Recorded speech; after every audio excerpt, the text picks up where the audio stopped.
సత్యాస్ కిచెన్కి స్వాగతం అండి. మనం మజ్జిగ పులుసు చేసుకుందామండి. గతంలో 3 రకాలు పెట్టానండి. చాలా రోజులు అయింది నేను పెట్టి. ఇప్పుడు ఒక రకంగా పెడుతున్నాను. చాలా హెల్దీ అండి ఇది మజ్జిగ పులుసు. ఏ రకంగా చేసుకున్నా మనకి హెల్దీయేనండి. చూపిస్తానండి. ఇవి కొబ్బరి ముక్కలు కోసుకొని కడిగి పెట్టుకున్నాం. కొంచెం జీరా, కొంచెం రైస్, మనం చేసుకునే పులుసును బట్టి మనం వేసుకోవాలండి. కొంచెం ఆవాలు, మిరపకాయలండి, కొంచెం ధనియాలు, పచ్చి శనగపప్పు అండి. ఇది కొంచెం ఎక్కువే పడుతుంది, అన్నిటికన్నా ఎక్కువ వేసాను. కొంచెం నూలుపప్పు అండి. పచ్చి శనగపప్పు నూలుపప్పు ఒకలాగా వేసుకోండి. ఇప్పుడు నీళ్ళు పోసి నానబెట్టాలి కాసేపు.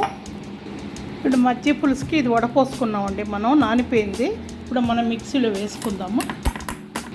నేను ఎక్కువ కుండలో వండుతాను, మీకు తెలుసు కదా. ఇవ్వండి బూడిద గుమ్మడికాయ ముక్కలు, ఇవన్నీ మజ్జిగ పులుసుకేనండి. మీ ఇంట్లో ముక్కలు బాగా తినేవాళ్ళు ఉంటే ముక్కలతోటి చక్కగా ఎక్కువ ముక్కలు అన్ని రకాలు ఎన్ని కూరలు ఉంటే అన్ని కూరలు వేయొచ్చండి. ఇది ఆనపకాయ, బూడిద గుమ్మడికాయ ఆనపకాయ వేసానండి. బూడిద గుమ్మడికాయ కంపల్సరీ వేయాలండి, ఆనపకాయ కంపల్సరీ. తక్కిన కూరలు మీ ఇష్టం. క్యారెట్, క్యాప్సికము, ములక్కాడ, దొండకాయ, వంకాయ, పాలకూర, కొత్తిమీర కూడా ఇందులో వేస్తున్నాం. ఇవన్నీ ఇప్పుడు మనం వాటర్ పోసుకొని ఉడకబెట్టుకోవాలండి.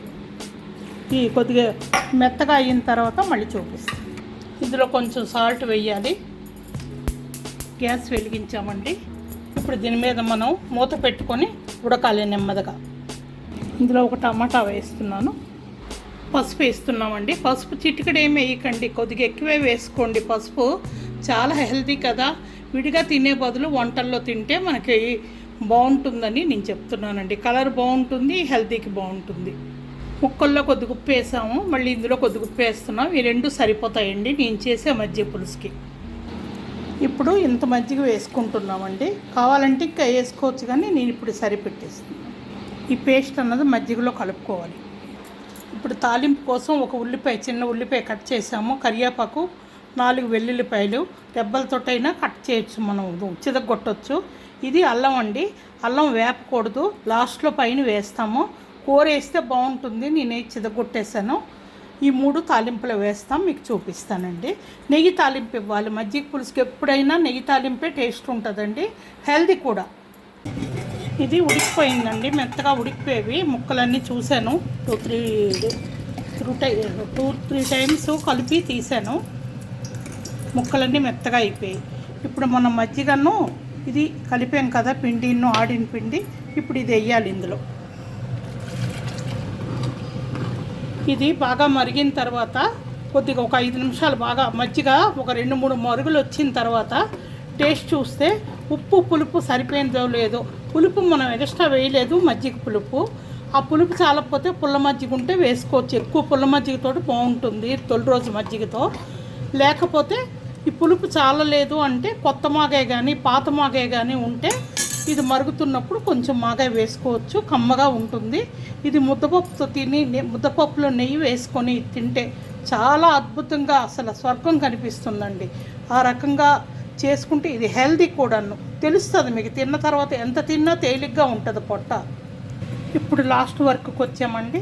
నెయ్యి పెట్టాను, ఆవాలు కొంచెమేనండి, ఇందాక వేసాం కదా మనం మినపగుళ్ళు,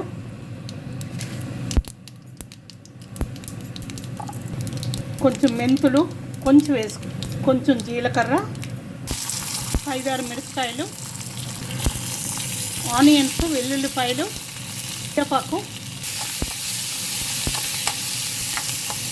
నెయ్యి మనం ఎక్కువ వేయనవసరం లేదండి, తడి పొడిగా వేస్తే సరిపోతుంది పోపు. ఇది బాగా వేపుకొని అందులో వేయాలి. ఈలోగా ఇది మరుగు వస్తుంది. కొద్ది పులుపు చాలలేదండి, ఇది పాత మాగాయి, కోరుమాగాయ అనమాట, పుల్లదే. పులుపుది వేసాను కమ్మగా ఉండటానికి. ఇదండి మరుగు వస్తుందండి. ఇప్పుడు మనం ఈ తాలింపు అందులో వేసేయాలి.